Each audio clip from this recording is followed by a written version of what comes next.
Olá pessoal, tudo bem?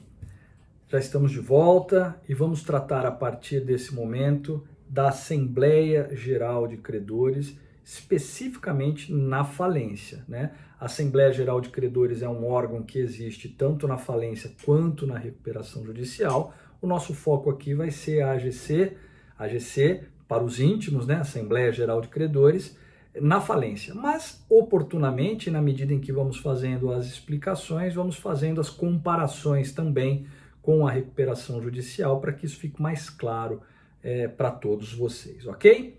Então vamos lá, qual que é o conceito de Assembleia Geral de Credores? A Assembleia Geral de Credores é um órgão deliberativo formado pelos credores sujeitos ao processo concursal, tanto falência quanto recuperação de empresas, de formação obrigatória na recuperação de empresas e facultativa na falência.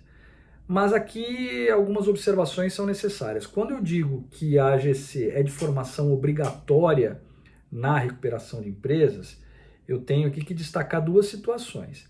No procedimento especial de recuperação de empresas para ME e EPP, não há previsão de AGC, não acontece AGC lá.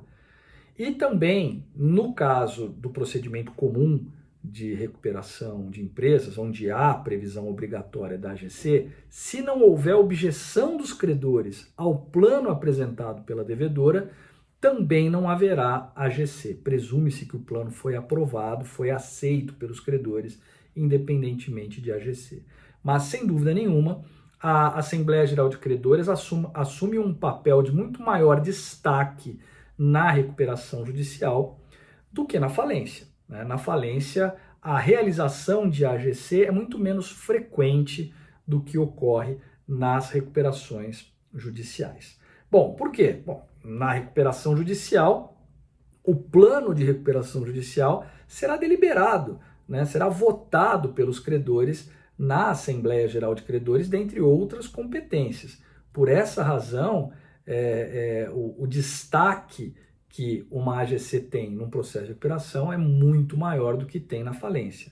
Sim, e na falência, embora ele seja um órgão facultativo na falência, quais seriam as suas competências? Quais são as competências da AGC no processo falimentar?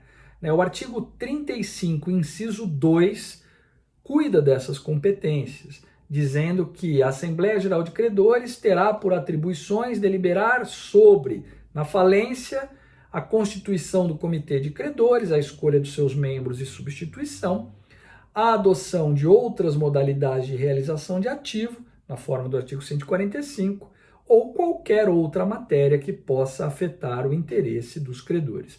Vamos fazer comentários pontuais sobre cada um desses itens, Bom, constituição e escolha dos membros do Comitê de Credores. Bom, o Comitê de Credores ele pode existir tanto na falência quanto na recuperação judicial. Se formos instituir um Comitê de Credores, que é aquele órgão deliberativo e opinativo que nós já, consultivo, opinativo, que nós já estudamos na parte passada da lei, essa comissão deve ser constituída através de uma Assembleia Geral de Credores, ok?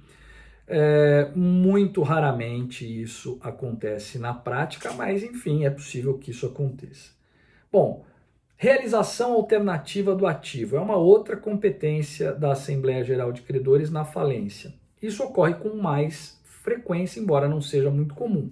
O artigo 142 da Lei de Falência estabelece que os ativos da massa falida eles poderão ser alienados por leilão, por proposta ou por pregão ou por qualquer outra forma, desde que seja autorizada pelos credores em AGC nos termos do que dispõe o artigo 145 da Lei de Falências. O que, por exemplo? Bom, nós podemos ter a formação de sociedade de credores, nós podemos ter a formação de sociedade de empregados do próprio devedor. Isso é uma forma de realização do ativo. Então, por exemplo, a massa falida possui uma fazenda produtiva.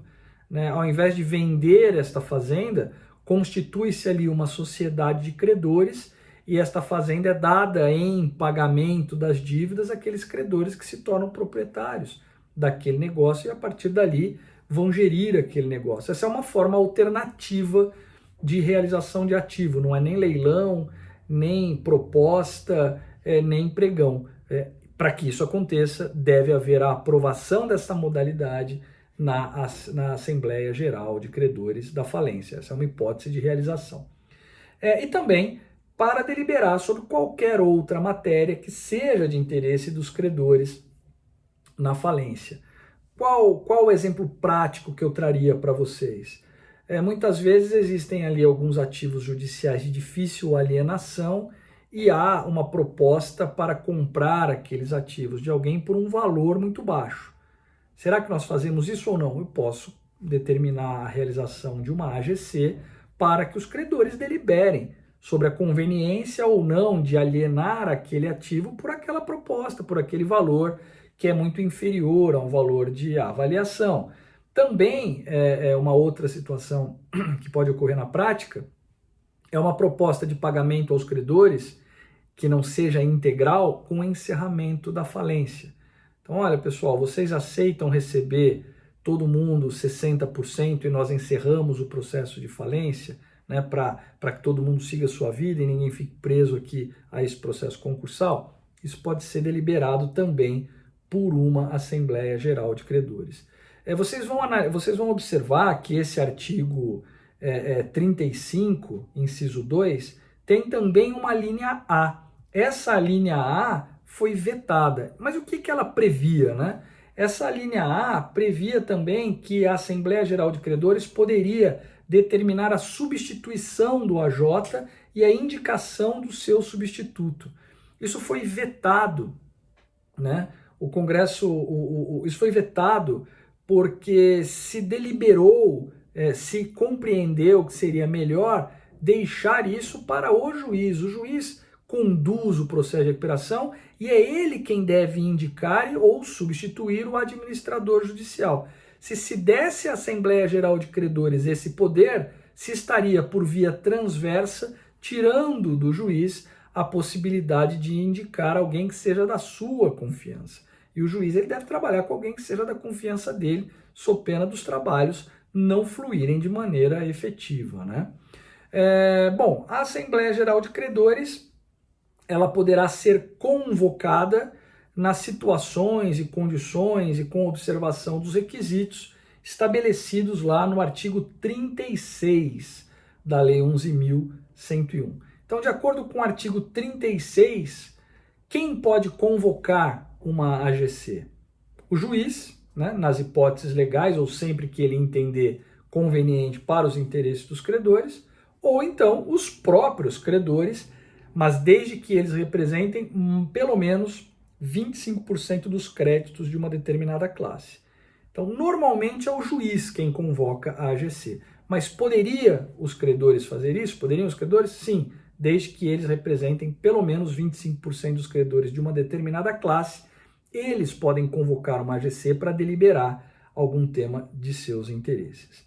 Deverão ser publicados editais de convocação dessa AGC.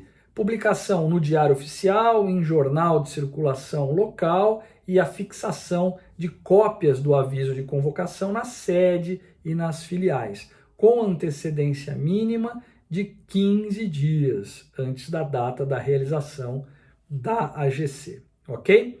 Esses editais eles devem cumprir algum conteúdo mínimo. Qual é esse conteúdo mínimo? Deve constar local, data e hora da Assembleia, tanto em primeira quanto em segunda convocação, tendo que ter uma diferença de 5 dias entre a primeira e a segunda convocação. Deve constar a ordem do dia, ou seja, o que vai ser deliberado nessa Assembleia Geral de Credores. Deve constar também o local onde os credores poderão obter cópia do plano de recuperação, se for o caso de recuperação. No caso da falência, não se aplica esse inciso terceiro, tá? E quem vai, por fim, né, em relação à convocação, quem é que vai arcar com as despesas de convocação e de realização dessa AGC? porque a AGC é um ato solene que implica em despesas normalmente altas. Por que altas? Porque tem que haver a publicação do edital em jornal de circulação, e normalmente isso custa dinheiro, né? E tem que haver também o aluguel, normalmente, de um espaço com um tamanho compatível com a Assembleia Geral de Credores. Quanto mais credores, maior o espaço, né? Você tem que alugar para 2 datas, porque tem primeira e segunda convocação. Quem é que arca com essas despesas? Né? Na recuperação judicial, é a própria devedora que deve arcar com essas despesas.